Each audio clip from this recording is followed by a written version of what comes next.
Olá pessoal, sejam muito bem-vindos à DeFi University e hoje nós vamos começar a falar sobre um assunto muito importante, embora seja um assunto avançado.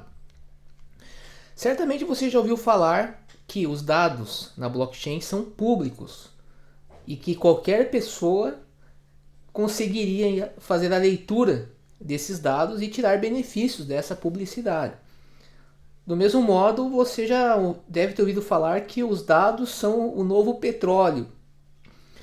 Por que eu estou dizendo isso? Bem, porque muito embora os dados eles estejam públicos na blockchain, eles estão codificados. Codificados, não criptografados. Qual que é a diferença?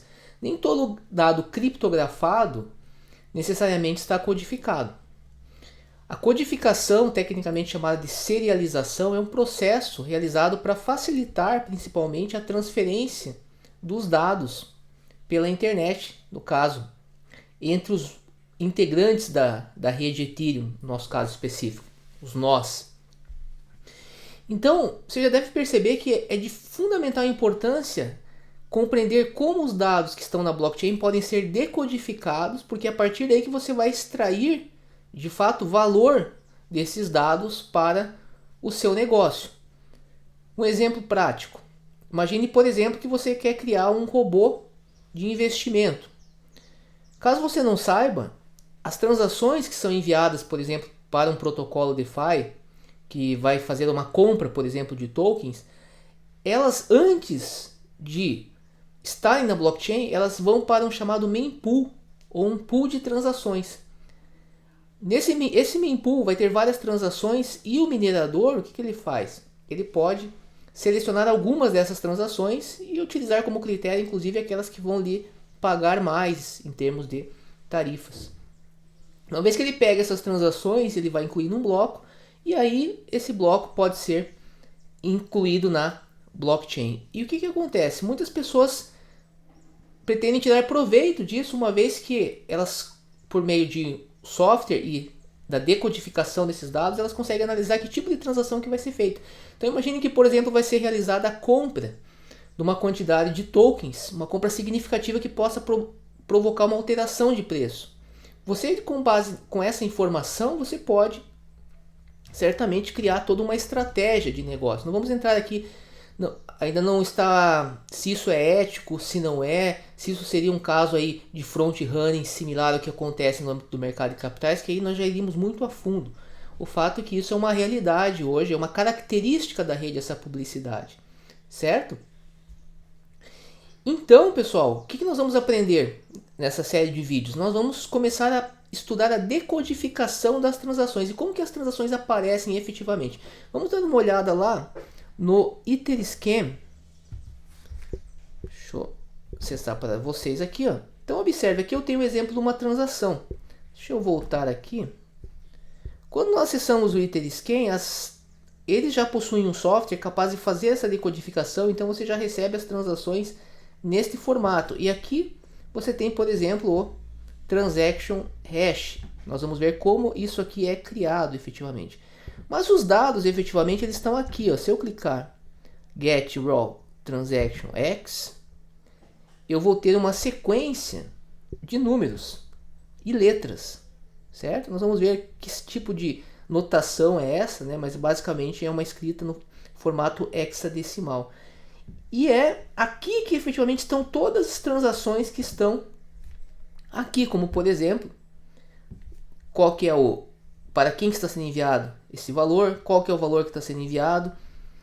Nós temos também dois tipos de transações, como você sabe, que apenas enviam Ether, mas outras que interagem com Smart Contracts. E essas transações que interagem com Smart Contracts, que são as que interessam, por exemplo, o caso que eu falei do Front Running Bot, elas estariam aqui, ó, no Input Data. Mas isso já é uma coisa a mais que nós vamos ver aí em outras aulas. Por hora, hoje o objetivo qual que é? Apenas conscientizar vocês da importância de aprender esse processo de decodificação.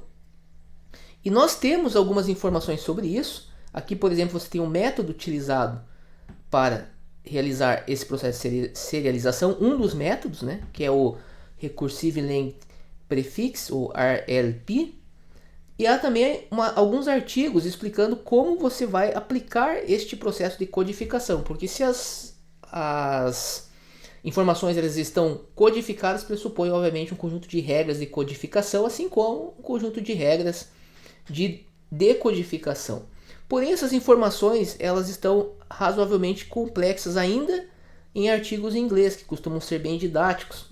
Por isso que eu resolvi então, inicialmente iria gravar apenas um único vídeo, aqui nós estamos vendo um outro artigo que explora um pouco essas regras. E há também inclusive artigos acadêmicos, dada a importância disso. Porque, por exemplo, conforme nós vemos aqui nesse artigo, fala que erros, né, no código pode causar, né, implicar em perdas financeiras. Né? Então veja, isso se aplica não apenas para smart contracts, mas também porque ele chama aqui de execution engines, as wallets, ou seja, não é apenas o smart contract. O smart contract, inclusive na linguagem Solidity, é apenas o topo do iceberg. Há muita coisa por debaixo dos panos e que é importante que você saiba, porque nós já estamos estamos entrando numa outra fase aí do desenvolvimento Web3. Já não estamos mais naquela de que em terra de cego quem tem o olho é rei. Então você cada vez mais vai precisar se familiarizar com coisas importantes. Isso aqui tem sérias implicações, inclusive, no âmbito dos negócios, no âmbito dos dados, e inclusive até no âmbito, por exemplo, conforme nós podemos ver nesse artigo aqui, para os profissionais que trabalham de forma direta com Data Science e até mesmo com inteligência artificial. Veja, os dados são públicos na blockchain, mas nós precisamos decodificar esses dados para poder tirar valor desses dados. E é por isso que nós vamos então, a partir da próxima aula, agora que você já tem um overview do assunto, nós vamos começar a decodificar esta transação, mas o processo vocês vão ver que é o mesmo praticamente para outras transações, certo? Há algumas diferenças conforme muito mínimas, tá? Não vamos entrar nisso aqui neste momento, mas eu tenho certeza que a partir do que nós vamos ver nos próximos vídeos, você já vai inclusive ser capaz aí de se aprofundar no assunto, uma vez que dados são o novo petróleo. Beleza, pessoal? Espero que vocês tenham gostado desse vídeo e na próxima aula nós continuamos. Grande abraço.